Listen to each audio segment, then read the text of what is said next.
네, 여러분 안녕하십니까? 뉴스타트 3부 시작합니다. 날씨부터 살펴보겠습니다. 오늘부터 기온이 뚝 떨어지면서 초겨울 날씨로 급변하겠습니다. 찬 공기가 내려오면서 기온을 끌어내린 데다가 바람까지 강하게 불면서 체감 온도는 영하로 떨어질 전망입니다. 염혜원 기자입니다. 오늘 아침 출근길엔 두툼한 겨울옷을 입고 나서야 할 것으로 보입니다.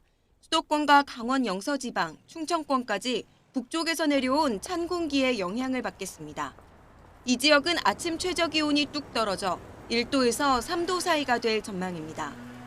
여기에 바람까지 강하게 불면서 체감 온도는 영하로 내려가게 됩니다. 낮 기온도 많게는 10도 이상 낮아져 하루 종일 춥겠습니다. 찬 대륙 고기압의 가장자리를 따라 찬 공기가 내려와 기온이 큰 폭으로 떨어지겠고요. 또한 바람이 강하게 불면서 체감 온도는 더욱 낮아지겠으니까요. 내일부터는 올가을 첫 영하권 추위가 나타나겠습니다. 추위는 주 중반까지 이어지다가 목요일부터 차츰 누그러질 전망입니다. 날씨가 추워지면서 최근 크게 유행하고 있는 독감 환자가 더 늘어날 가능성도 큽니다. 정부가 지난달 중순 독감 유행주의보를 내린 뒤 환자 수가 폭증하고 있는데 이번 달 첫 번째 주엔 감염자가 1년 전보다 12배나 더 많이 나왔습니다. 손을 자주 씻고 추워도 실내 환기를 자주 하는 등 일상생활 속에서의 주의가 필요합니다. YTN 염혜원입니다. 다음 소식입니다. 이재명 대통령이 한미 관세 안보 분야의 합의에 대해서 남들이 예상하지 못한 성과라면서 아주 방어를 잘 해냈다고 자평했습니다. 이 대통령은 용산 대통령실에서 이재용 삼성전자 회장 등 국내 대기업 총수들과 한미 합의 후속 회의를 열어 수동적으로 응할 수밖에 없는 협상이었기에 매우 어려웠다면서 이같이 말했습니다. 또 한미 합의에 따른 대미 투자 강화로 국내 투자 위축 걱정이 없도록 잘 조치해달라면서 비슷한 조건이라면 국내 투자에 지금보다 조금 더 마음을 써달라고 당부하기도 했습니다. 그러면서 규제 완화와 철폐 등 가능한 것을 구체적으로 지적해주면 신속히 정리하겠다며 정부는 기업인들의 기업 활동을 하는데 장애가 최소화되도록 총력을 다하겠다고 약속했습니다. 기업들도 일단 화답했습니다. 이재용 삼성전자 회장은 국내 투자에도 힘쓰겠다며 대규모 투자 계획을 내놨습니다. 현대자동차그룹은 오는 2030년까지 역대 최대 규모인 125조 2천억 원을 국내에 투자하겠다는 방침입니다. 최두희 기자입니다. 이재명 대통령이 재계 총수들과 만나 대미 투자 확대에 따른 국내 산업 투자 축소를 우려한 데 대해 이재용 삼성전자 회장은 국내 투자 확대를 위해 노력하겠다고 밝혔습니다. 투자가 축소될 걱정을 하셨는데 일부에선 우려가 있겠지만 그런 일이 없도록 저희 삼성은 국내 투자 확대, 또 청년의 좋은 일자리 창출, 그리고 또 아까 말씀하신 상생도. 최태원 SK그룹 회장은 지방 균형 발전을 위해 빠른 속도로 AI 데이터 센터를 만들겠다고 강조했습니다. 지방 균형 발전 말씀을 주셨습니다. AI 데이터 센터, AI 인프라가 최근에 보면은 상당히 전 세계적으로 속도전에 들어가고 있습니다. 그래서 저희도 좀 더 빠른 속도로 AI 데이터 센터를 만들도록 하겠습니다. 현대자동차그룹은 오는 2030년까지 국내에 125조 2천억 원 규모 투자를 추진하기로 했습니다. 2021년부터 올해까지 국내에 투자했던 89조 1천억 원과 비교하면 36조 1천억 원 정도 오른 규모로 역대 최대 규모입니다. 향후 5년, 그러니까 2026년부터 2030년까지 국내에서 125조 원, 연간 25조 원 규모의 투자를 추진할 예정입니다. LG그룹은 5년간 예정된 100조 원의 국내 투자 가운데 60%를 소재, 부품, 장비에 대한 기술 개발 등에 쓰겠다는 방침입니다.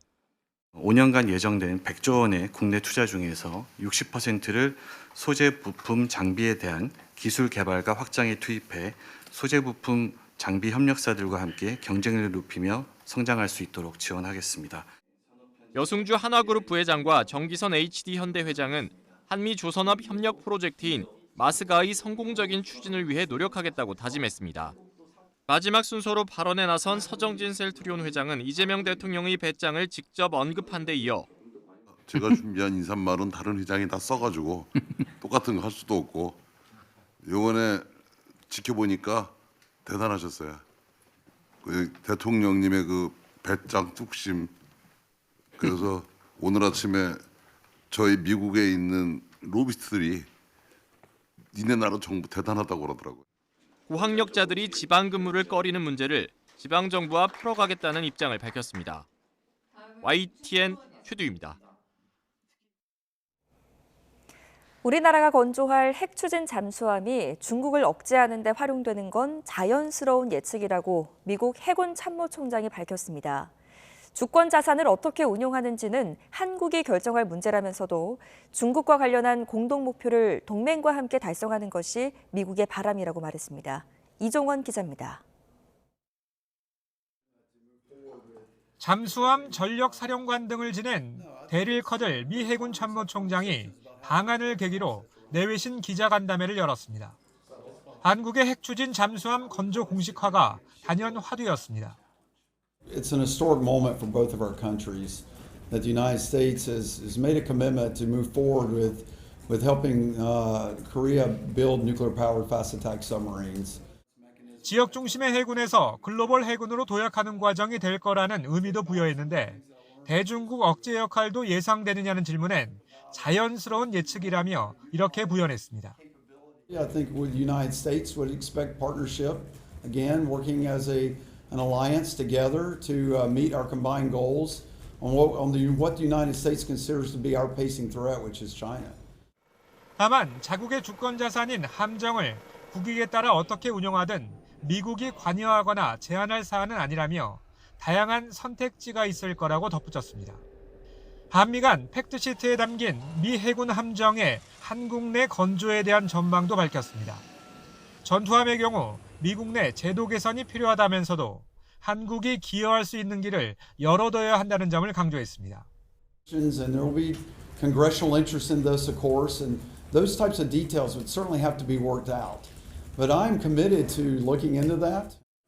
북한의 해군력에 대해선 미국을 위협할 수준이 아니지만 한국에 대해선 위협이 될 수 있다며 핵탄두 탑재 능력을 갖춘 잠수함 발사 탄도미사일 SLBM을 확보하려 한다고 평가했습니다. 커들 총장은 이번 방한 기간 HD 현대중공업과 하나오션 등 국내 조선소도 직접 방문했는데 이곳에서 배운 내용을 미국 조선소들과 공유하겠다고 밝혔습니다. YTN 이종원입니다. 이재명 정부가 앞으로 동북아 3국의 공식 표기 순서를 한중일로 통일하기로 했습니다. 대통령실 관계자는 YTN에 전임 윤석열 정부에서 쓰던 한일중이라는 표현보다 입에 더 붙는 표기인 한중일로 복원시키기로 했다고 설명했습니다. 이는 전임 정부가 일본에 편중된 외교 기조로 중국을 배제해 실리를 잃은 측면이 있다고 보고 중국과의 관계를 회복하려는 차원이라는 해석이 나옵니다. 네, 11월 17일 월요일 오늘의 주요 일정입니다. 이재명 대통령이 오늘 주요 20개국 G20 정상회의 참석차 7박 10일 일정으로 4개국 순방길에 오릅니다. 이 대통령은 남아프리카 공화국에서 열리는 G20 정상회의에 참석하고요. 이를 전후해서 UAE, 이집트, 튀르키예 3국도 방문할 예정입니다. 국회가 오늘부터 728조 원 규모의 내년도 예산안 증감액 심사에 돌입합니다. 국회 예산결산특별위원회는 상임위원회 예비심사 결과를 토대로 예산안의 증액과 감액 규모를 심사하는 예산안 등 조정 소위를 가동합니다. 최상병 수사를 고의로 지연했다는 의혹을 받는 전직 고위공직자범죄수사처 부장검사들이 구속의 갈림길에 서게 됐습니다. 서울중앙지방법원은 오늘 오전 10시에는 김선규 전 부장검사, 오전 11시에는 송창진 전 부장검사에 대한 구속영장 실질심사를 진행합니다. 국가보훈부는 순국선열의 희생과 독립정신을 기리기 위한 제86회 순국선열의 날 기념식을 오늘 서울 노원구 육군사관학교 육군박물관 증정 연못에서 거행한다고 밝혔습니다. 육사에서 순국선열의 날 기념식이 열리는 건 이번이 처음입니다. 지금까지 오늘의 주요 일정이었습니다.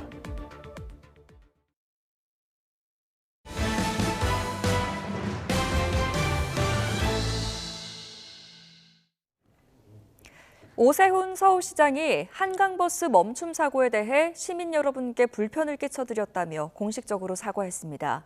서울시는 항로 이탈 가능성까지 열어두고 사고 원인과 또 운항 상황을 정밀하게 점검하고 있습니다. 박순표 기자입니다. 오세훈 서울시장이 한강버스 멈춤 사고에 대해 공식적으로 사과했습니다. 페이스북에 올린 글에서 예상치 못한 일로 승객과 시민 여러분께 큰 불편을 끼쳐드렸다며 고개를 숙였습니다. 이어 관리감독기관으로서 원인을 신속하게 파악하고 보완해 한강버스가 시민의 일상에서 정착할 때까지 철저하게 관리하겠다고 강조했습니다. 앞서 서울시도 별도의 입장문을 냈습니다. 서울시는 시민 불편에 대해 사과하면서도 사고 발생 즉시 승객 안전을 최우선으로 대응했고 모든 안전 절차가 정상적으로 작동됐다고 강조했습니다. 사고 원인에 대해서도 항로 이탈 가능성까지 열어두고 원점에서 철저하게 조사한다는 방침입니다. 사고 직후 항로 이탈보다는 퇴적물에 의한 사고 가능성에 무게를 뒀던 정과는 상반된 모습입니다. 뚝섬에서 잠실 구간은 원래 수심 자체가 얕은 구간이기 때문에 저희들이 이 구간은 항로를 철저히 신경을 쓰고 준설하고 또 선장님들도 거기에 신경을 써서 운항하는 구간이기 때문에 현재 항로 이탈은 없는 걸로 확인이 됐습니다. 그러면서도 서울시는 민주당이 한강버스 안전 문제를 정치 공세로 활용하고 불필요하게 시민 불안을 키워서는 안 된다고 주장했습니다. YTN 박순표입니다.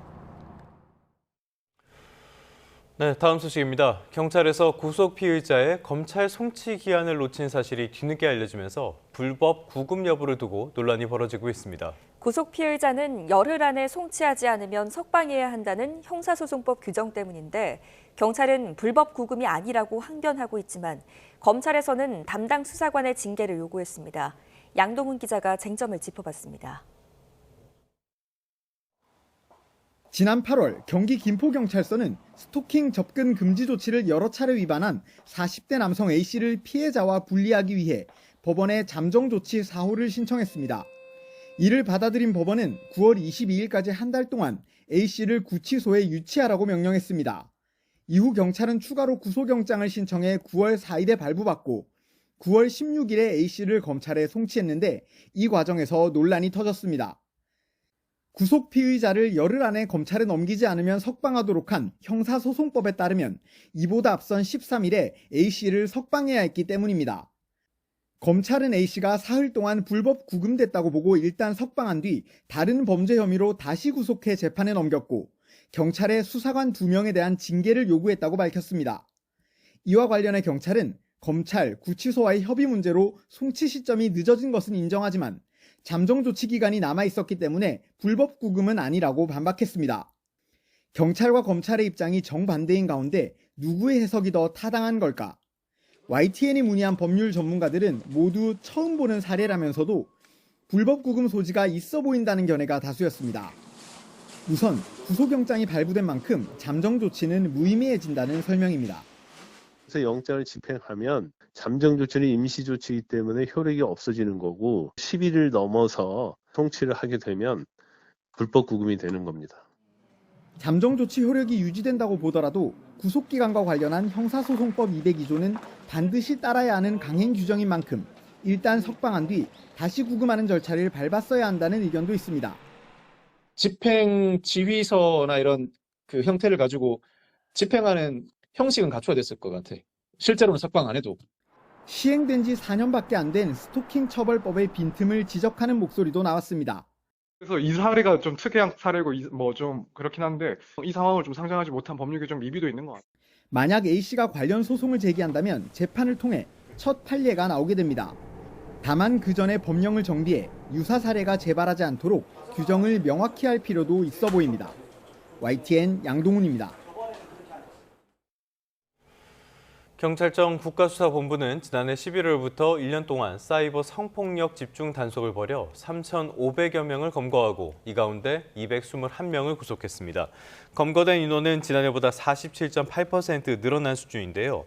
이 가운데 10대가 1,700여 명으로 절반 가까이를 차지했고요. 20대는 1,200여 명으로 그 뒤를 이었습니다.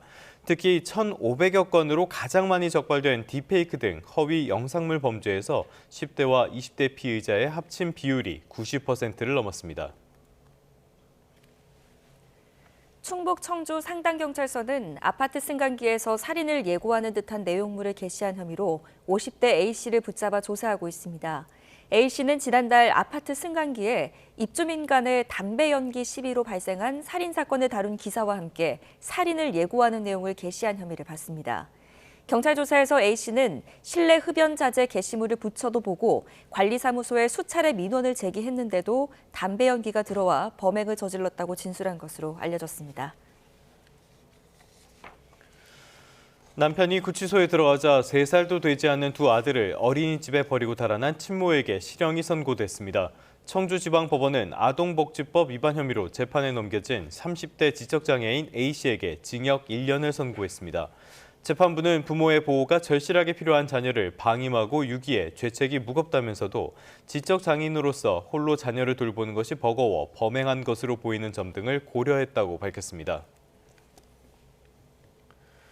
울산 화력발전소 붕괴 사고와 관련한 수사가 본격화하는 가운데 수사의 초점에도 관심이 쏠리고 있습니다.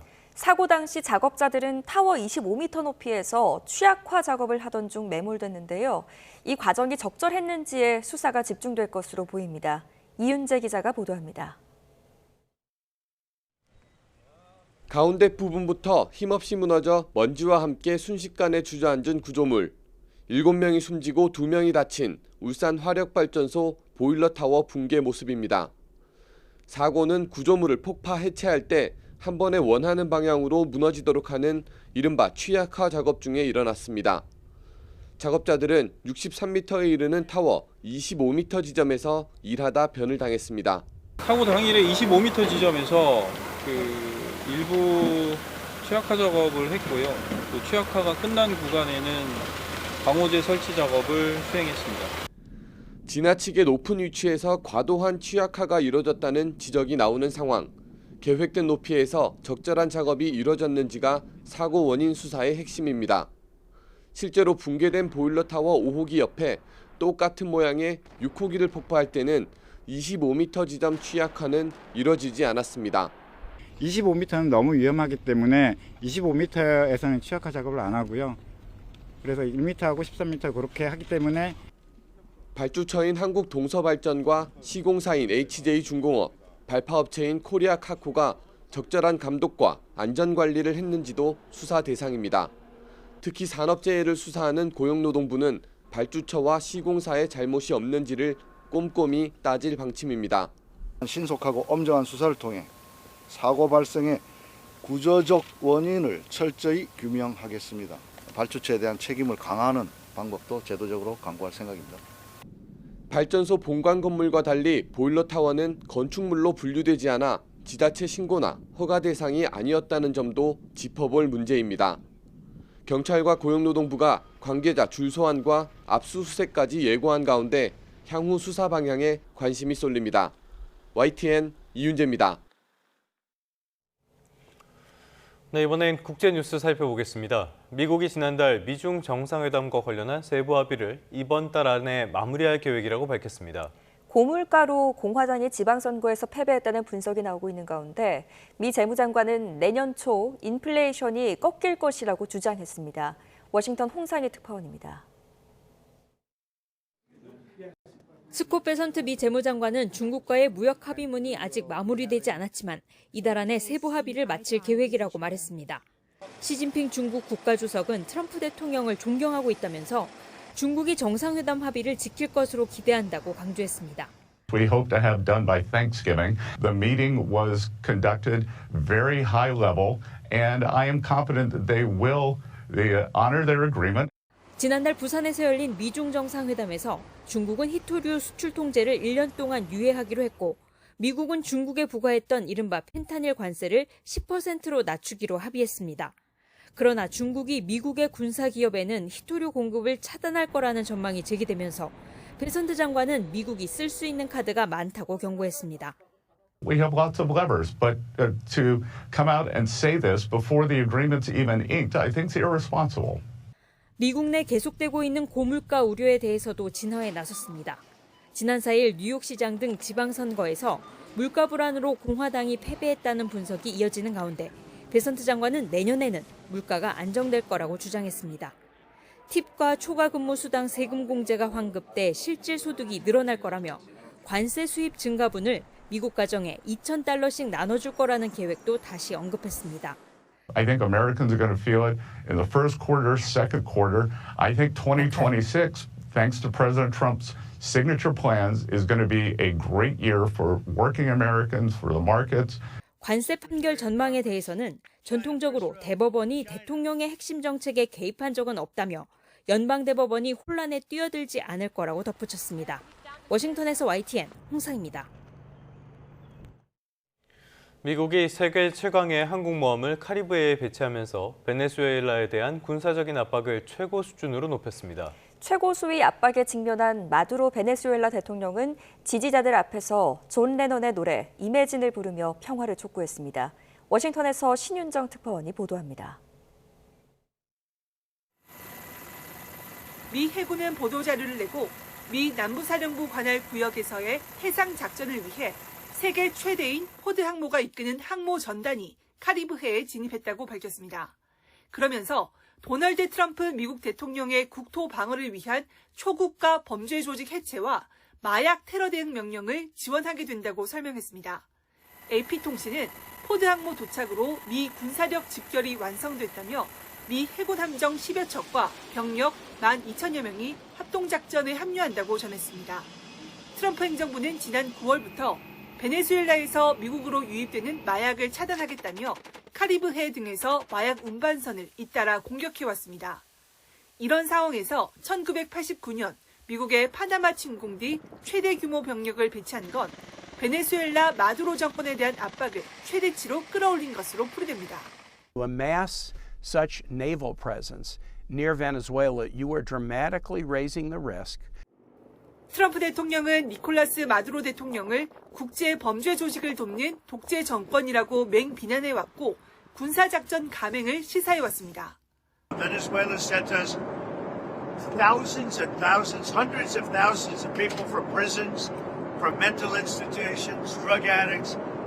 베네수엘라 정부는 이번 훈련을 공격 행위로 규정했지만 항공모함 도착에 대해서는 즉각적인 논평을 내놓지 않았습니다.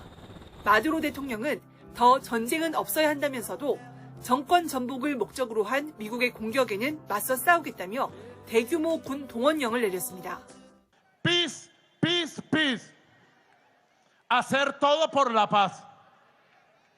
Como decía John Lennon, ¿no? Imagine us people. 미국의 포드 항모 전단 배치가 실제 군사 행동으로 이어질지 긴장감이 고조되면서 국제사회 우려가 커지고 있습니다. 워싱턴에서 YTN 신윤정입니다. 타이완 유사시 군사 개입을 시사한 일본 총리의 발언에 중국이 연일 격렬히 반발하고 있습니다. 경주 에이펙을 계기로 처음 만난 중일 정상의 뒤끝에서 파국이 비롯됐다는 해석도 나옵니다. 베이징 강정규 특파원입니다. 경주 에이펙을 계기로 처음 만난 중일 정상. 손은 맞잡았지만 표정은 굳어 있습니다. 다카이치 총리의 극우 성향을 경계해온 시진핑 주석은 취임 축하 인사도 건네지 않았습니다.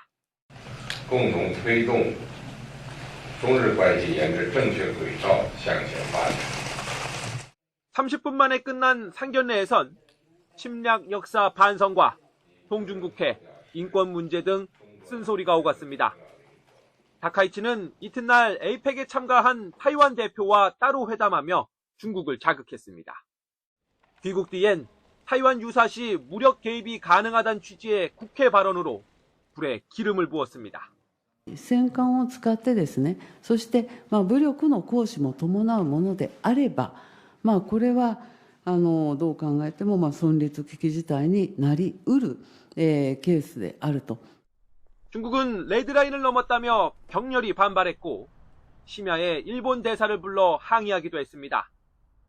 모든 후과는 일본이 져야 한다거나 정면 공격하겠다는 표현을 두고 관영 매체들은 중국이 반격 준비를 이미 마쳤다는 뜻이라고 해석했습니다. 실제 중국은 센카쿠 열도의 해경 함정, 규슈 앞바다엔 군함 3척을 보내 무력 시위를 벌였습니다. 당국의 일본 여행 자제령에 중국 항공사들이 무료 취소로 호응하는 등 한일령 조짐까지 나타납니다. 일본 언론은 시주석의 체면이 깎였다는 중국 지도부의 판단을 강경 대응 배경으로 짚었습니다. 껄끄러웠던 중일 정상 간 첫 만남의 뒤끝에 양국 관계가 파국으로 치닫고 있다고 본 셈입니다. 베이징에서 YTN 강정규입니다. 한미 무역 통상협상 및 안보 협의가 최종적으로 타결됐습니다.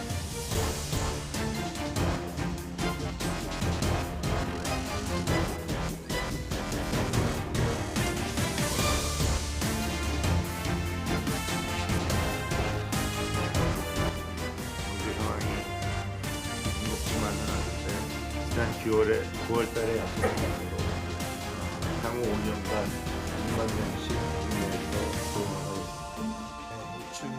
2029년까지는 최소 매년 14,000명에서 2만 명 사이까지 고용 효과가 이루어질 수 있다고 생각합니다. 2026년부터 2030년까지 국내에서 125조 원, 연간 25조 원 투자를 추진할 예정입니다. 5년간 예정된 100조 원의 국내 투자 중에서 60%를 소재 부품 장비에 대한 기술 개발과 확장에 투입합니다.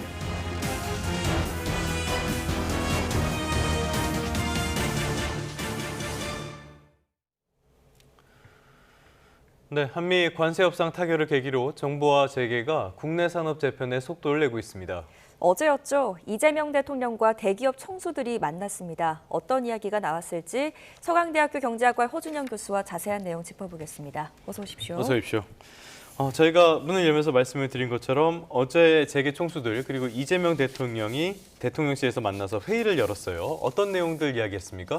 어제 고용과 투자 얘기를 많이 했고요. 지금 아무래도 제일 우리 경제 걱정 중에 하나가 관세 협상은 타결됐습니다만 향후에 거의 10년간 1년간 200억 달러씩 미국에다 이제 직접 투자를 넣어야 된다는 건데 그러면 원래 한국에 됐었어야 할 투자의 일부가 미국으로 가는 것이 아니냐. 그러면 국내 제조업의 공동화 현상이 생기고 국내 일자리 부족 문제가 생기는 것이 아니냐.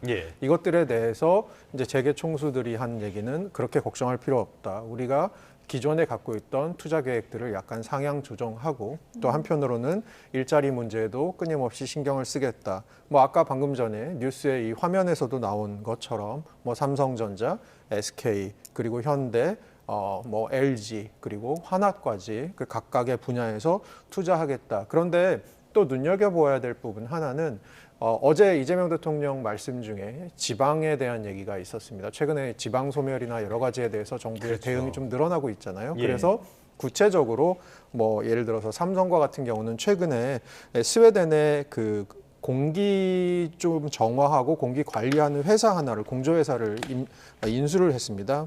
플렉트라고 하는 회사인데요. 이 회사의 공장을 광주광역시에 짓는 것도 검토 중이다. 이런 식으로 지방 맞춤형 정책까지도 지금 얘기가 되고 있는 상황입니다. 네, 재계 총수들이 밝힌 투자 계획 내용들 들어보면 실행 여부에 대해서 얼마나 어느 정도 속도로 실행이 될지는 아직 모르겠습니다만 만약에 현실화가 된다면 우리 시장에 어떤 기대 효과가 있을 것 같습니까? 그러니까 아까 말씀드린 것처럼 지금 저도 사실 걱정인 부분 중에 하나는 제가 최근에 이제 지방에 강연을 다니거나 이러다 보면 느끼는 것 중에 하나가 지방 가보면 훨씬 더 심합니다. 특히 저는 최근 들어서 자동차 부품, 철강 관련된 것들이 어쨌든 간에 품목 관세, 이번에 자동차 관세 15%로 낮춰졌습니다만 어쨌든 간에 관세가 없던 부분이 들어온 부분도 있고 대기업에 비해서 상대적으로 굉장히 열악한 자동차 소규모 부품 업체들 이런 데는 굉장히 지금 고생을 하고 있거든요. 그런 측면에서는 어쨌든 간에 대기업의 투자가 이런 2차 벤더 기업들 그러니까 하청업체의 어떤 또 일종의 고용부지나 이런 것들을 조금 완화해 줄 수 있는 부분이 있기 때문에 그런 부분들에 대해서 저희가 좀 기대하는 부분이 있는 것 같습니다. 다만 앵커께서 아까 잠깐 말씀하신 것에 제가 좀 더 첨언을 드리면 사실 투자 발표지 않습니까? 투자 이행이라는 건 사실은 이제 이번 정권이 끝날 때 사실 애초에 발표됐던 투자가 어느 정도 되는지에 대한 문제는 저희가 조금 더 평가할 부분이 있을 것 같습니다. 기존에 봐도 사실 투자가 또 약정된 부분만큼 많이 안 되는 부분도 분명히 있는 것 같거든요. 네.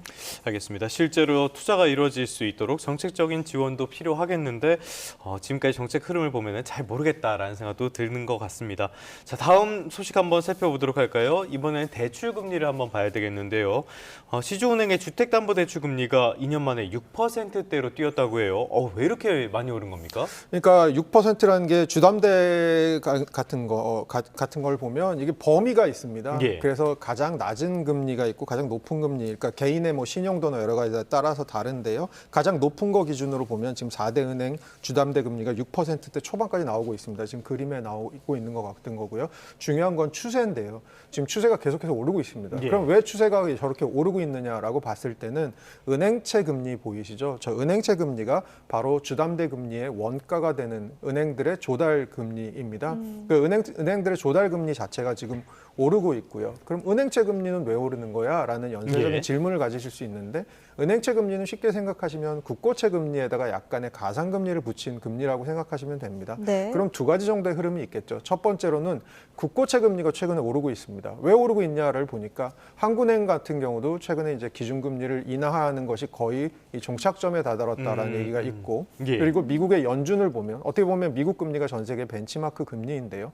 미국의 연준 같은 경우는 올 10월에 FOMC에서 생각보다 금리 인하를 기정사실화하지 않았으면 좋겠다라는 파월 의장의 발언과 함께 약간 더 매파적인 그래서 향후에 금리 인하에 속도 조절이 들어갈 것이다라는 얘기가 나오고 예. 그 이후로 연준 위원들이 시장에 나와서 시장과 커뮤니케이션하면서 계속해서 매파적인 발언을 지금 하고 있거든요. 예. 그런 측면에서는 지금 기준금리가 미국도 한국도 조금 인하가 제약이 된 편이다. 그렇게 봤을 때 국고채 금리가 좀 오르고 있는 부분 하나 있고요. 네. 또 하나는 가상금리 부분 말씀드렸잖아요. 네. 최근 들어서 가계대출 같은 것들이 많이 늘면서 주택가격, 수도권 중심으로 심상치 않은 것들이 이어지면서 은행들에게 금융당국이 조금 대출금리 같은 것들에 대한 예. 압력 같은 것들이 저는 있는 것 같습니다. 그런 측면에서는 은행들의 가상금리 조정도 약간 상향으로 있는 것. 이 두 가지 추세가 결국은 은행채 금리 올라가는데 영향을 주고 있는 것 같습니다. 네. 그러니까 말씀하신 내용을 정리를 하자면은 국채 금리가 있고 여기에 가상 금리가 더해지는데 보니까 국채 금리도 가상 금리도 오를 수밖에 없는 상황이 됐다. 이렇게 이해하면 되겠습니까? 네, 맞습니다. 네.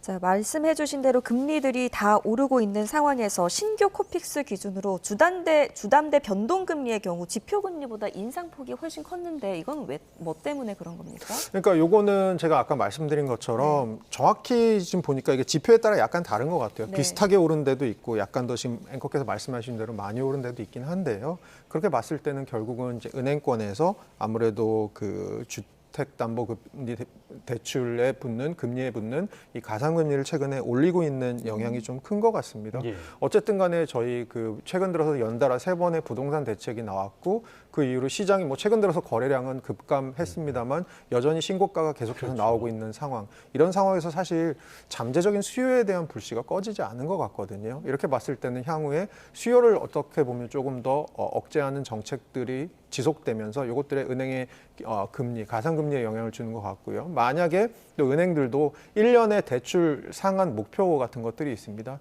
최근 들어서는 이 목표치가 거의 다 온 혹은 초과된 상황에서 네네. 혹시 이거 너무 많이 넘어버리면 내년에 은행이 이렇게 줄 수 있는 주택담보 대출 금리, 대출량 같은 것들이 좀 제한될 수 있거든요. 그런 부분들에 대해서 은행도 조금 관리를 들어간 그런 모드입니다. 어쨌건 대출 문턱은 더 높아질 수밖에 없는 상황인 것 같은데 이 상황에서 또 하나의 좀 이례적이라고 할까요? 이상한 현상이라고 할까요? 이런 것도 나타났습니다. 은행권 금리를 쭉 보니까 저신용자에 대한 금리가 고신용자 금리보다 더 낮아진 이런 상황이 지금 관측이 되고 있거든요. 이거는 어떻게 해석해 봐야 될까요? 그러니까 은행이 뭘 발표하냐면요. 개인의 신용 점수에 따라서 1000점부터 50점 단위로 9개 구간의 신용도를 발표를 예. 합니다. 그리고 이 신용도에 따른 금리를 발표하는데요. 최근 들어서 굉장히 흥미로운 현상 중에 하나가 최저 신용 등급을 가진 분들에 대한 금리는 약간씩 내려가고 네. 그리고 최고 신용 등급을 가지신 분들에 대한 금리가 오히려 올라가는 일이 벌어지면서 원래 최고 신용 등급이 조금 더 낮은 금리, 최저 신용 등급이 좀 더 높은 금리였는데 이 둘 사이의 간격이 좁아지다가 최근 네. 들어서 역전까지도 발생하고 있는 그런 일이 벌어지고 있고요. 네. 이런 현상의 이면에는 가장 크게 보면 저는 그 정부에서 어떻게 보면 대통령께서 했던 발언도 굉장히 큰 영향을 미쳤던 것 같은데 그게 일종의 정부의 기조를 보여주는 거죠. 예. 어떤 거냐 하면 은행이 굉장히 잔인하다. 오히려 저신용자들에게 더 높은 금리를 받고 있다. 이런 것들에 대해서 좀 다시 생각해야 되는 것이 아니냐. 이런 발언을 하신 것이 어떻게 보면 전반적으로 지금 금융정책의 기조 중에 하나로 작동하고 있는 것 같습니다. 네. 알겠습니다. 말씀하신 것처럼 지금 보면은 저희가 그래픽을 준비를 했는데요. 고신용자의 금리가 저신용자보다 더 높은 상황, 이런 것들이 지금 관측이 되고 있고요. 그런데 이거는 시장 질서랑은 맞지 않는 거잖아요. 이게 우려가 있을 것 같은데 어떻습니까? 당연히 시장 질서에 안 맞죠. 사실 고신용자들이 왜 고신용이 됐는지를 보면 이유 중에 하나는 그동안 연체 없이 잘 갚아왔던, 신용대출을 잘 갚아왔던 부분이 있거든요. 예. 그러면 성실하게 그동안 상환을 하셨던 분들에 대한 역차별일 수도 있고요.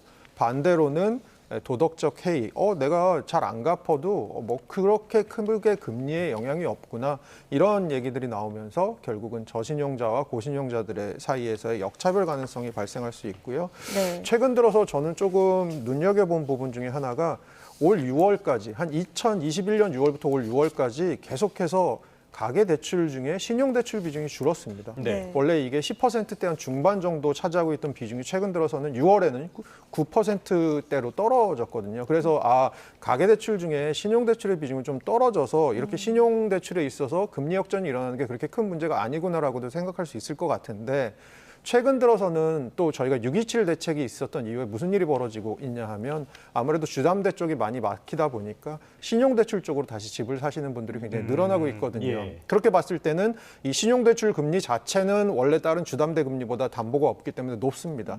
이렇게 봤을 때 신용대출 비중 같은 게 다시 늘어난 상황에서 향후에 저희가 오늘 했던 얘기 중에 하나가 뭐죠? 한국은행이 기준금리 인하에 그렇죠. 거의 종착점에 왔다. 그럼 향후에 기준금리가 약간이라도 올라갈 일이 다시 벌어지게 되면 이것들은 결국 가게들의 빚 부담으로 갈 수 있고, 빚 갚느라고 소비 못하는 또 소비력의 제한으로 갈 수 있는 부분도 있기 때문에 예. 저희 우리나라 경제를 최근 들어 굉장히 활력 없게 만드는 것 중에 하나가 저는 가계부채의 이 변동금리 비중이 높은 부분이라고 생각하거든요. 예. 그런 측면에서는 저희 신용대출의 비중 자체는 작더라도 향후에 우리 경제에 조금 모멘텀의 제한 요소가 될 수 있다 정도의 생각도 좀 해야 되지 않을까. 그래서 이번 그런 역전, 신용대출 금리 역전 현상이 가지는 부작용 같은 것들도 저희는 좀 생각해 볼 필요가 있지 않나 보고 있습니다. 네, 대출 금리도 높아지고 대출 규제는 더 강화되는 상황에서 내 집 마련하기가 참 어려운 현실이 느껴지는데요.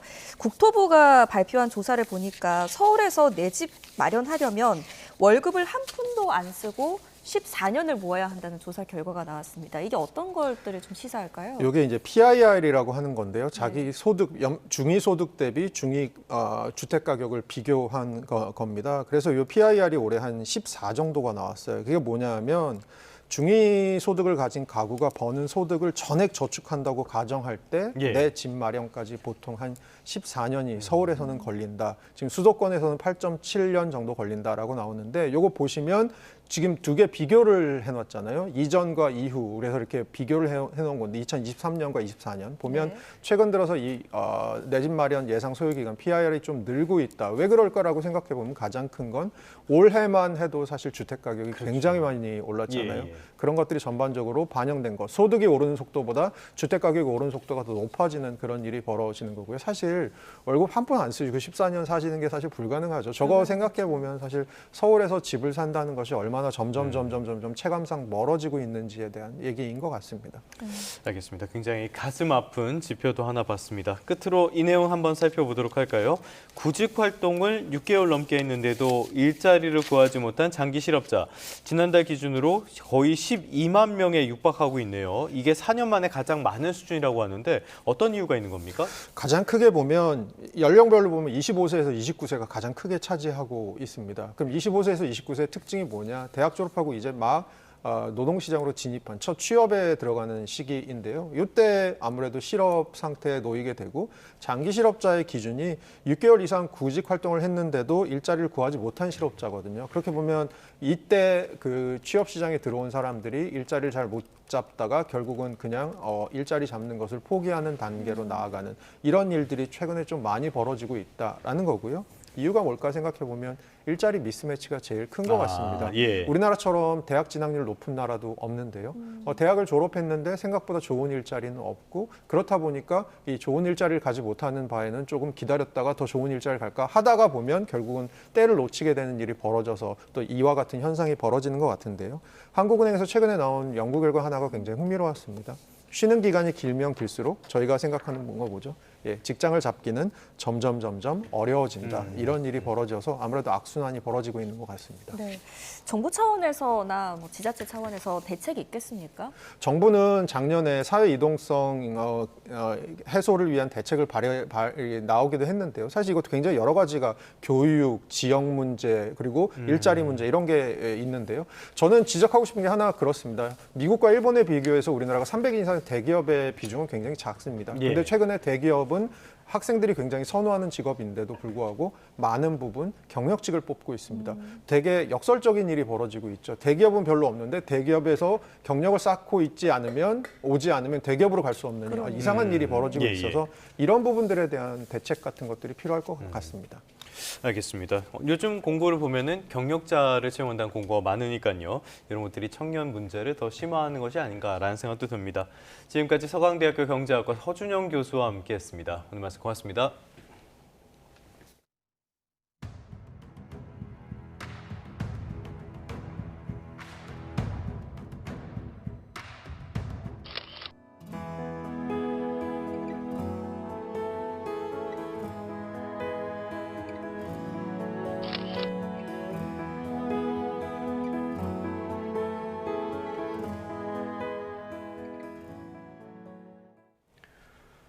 네, 끝으로 출근길 날씨 살펴보겠습니다. YTN 야외 스튜디오 연결합니다. 정수현 캐스터.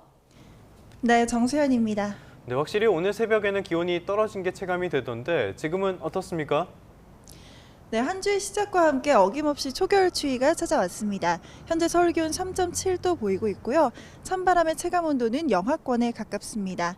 낮에도 종일 추울 만큼 오늘 나오실 때는 보온에 각별히 신경 쓰셔야겠습니다. 네, 한편 동해안 쪽에는 대기가 건조하다고요. 네, 나흘째 강원 동해안에는 건조주의보가 내려져 있는데요. 해안가를 따라서는 강풍특보도 내려져 있어서 영동 지역은 산불 위험이 큰 상황입니다.